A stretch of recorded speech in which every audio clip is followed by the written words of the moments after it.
जय माता दी दोस्तों, स्वागत है आपका हमारे YouTube चैनल पर। आज मैं आपको सोम प्रदोष व्रत की कथा सुनाने जा रही हूँ। इससे पहले आइए जानते हैं इसकी पूजा विधि। यदि किसी मास में त्रयोदशी सोमवार के दिन आए तो उसे सौम्य अथवा सोम प्रदोष कहते हैं। सोम प्रदोष का महात्म्य अन्य दिनों में आने वाली त्रयोदशी से अधिक होता है, क्योंकि सोमवार शिव पूजा का विशेष दिन है। इसकी महत्ता इसलिए भी अधिक है क्योंकि अधिकांश लोग अभीष्ट फल की प्राप्ति के लिए यह व्रत नियमित रूप से करते हैं। जब तक इच्छित फल की प्राप्ति न हो जाए, प्रदोष व्रत की विधि और उद्यापन कर्म उसी प्रकार करने चाहिए जैसे अन्य प्रदोष व्रतों में करते हैं।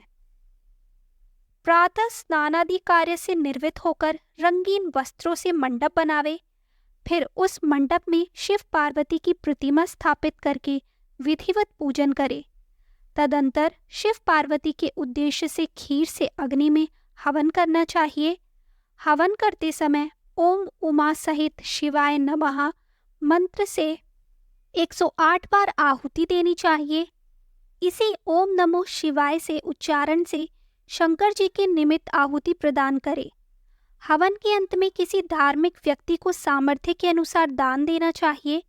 ऐसा करने के बाद ब्राह्मण को भोजन दक्षिणा से संतुष्ट करना चाहिए। व्रत पूर्ण हो ऐसा वाक्य ब्राह्मणों द्वारा कहलवाना चाहिए। ब्राह्मणों की आज्ञा पाकर अपने बंधु बांधवों को साथ में लेकर मन में भगवान शंकर का स्मरण करते हुए वृत्ति को भोजन करना चाहिए।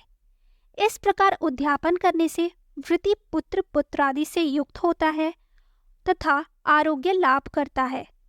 इसके अतिरिक्त वह अपने शत्रुओं पर विजय प्राप्त करता एवं संपूर्ण पापों से मुक्त हो जाता है। ऐसा स्कंद पुराण में कहा गया है।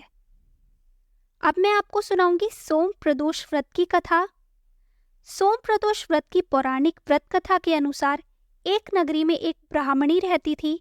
उसके पति का स्वर्गवास हो गया था। उसका अब कोई आश्रय दाता नहीं था, इसलिए प्रातः होते ही वह अपने पुत्र के साथ भीख मांगने निकल पड़ती थी। भिक्षाटन से ही वह स्वयं व पुत्र का पेट पालती थी।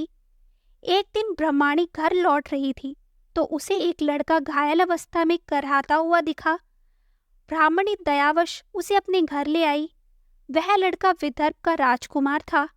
शत्रु सैनिकों ने उसके राज्य पर आक्रमण कर उसके पिता को बंदी बना लिया था और राज्य पर नियंत्रण कर लिया था, इसलिए वह मारा मारा फिर रहा था। राजकुमार ब्राह्मण पुत्र के साथ ब्राह्मणी के घर रहने लगा। एक दिन अंशुमति नामक एक गंधर्व कन्या ने राजकुमार को देखा तो वह उस पर मोहित हो गई।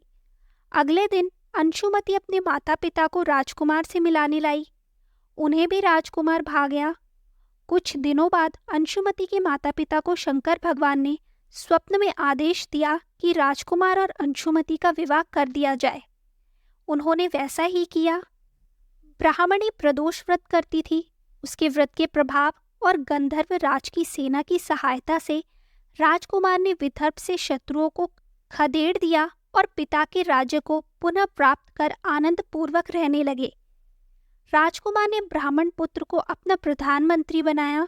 ब्राह्मणी के प्रदोष व्रत के महात्म्य से जैसे राजकुमार और ब्राह्मण पुत्र के दिन फिरे, वैसे ही शंकर भगवान अपने दूसरे भक्तों के दिन भी फेरते हैं। अतः सोम प्रदोष का व्रत करने वाले सभी भक्तों को यह कथा अवश्य पढ़नी अथवा सुननी चाहिए। तो दोस्तों, ये थी सोम प्रदोष की व्रत कथा। आपको ये कथा कैसी लगी हमें कमेंट करके ज़रूर बताएं।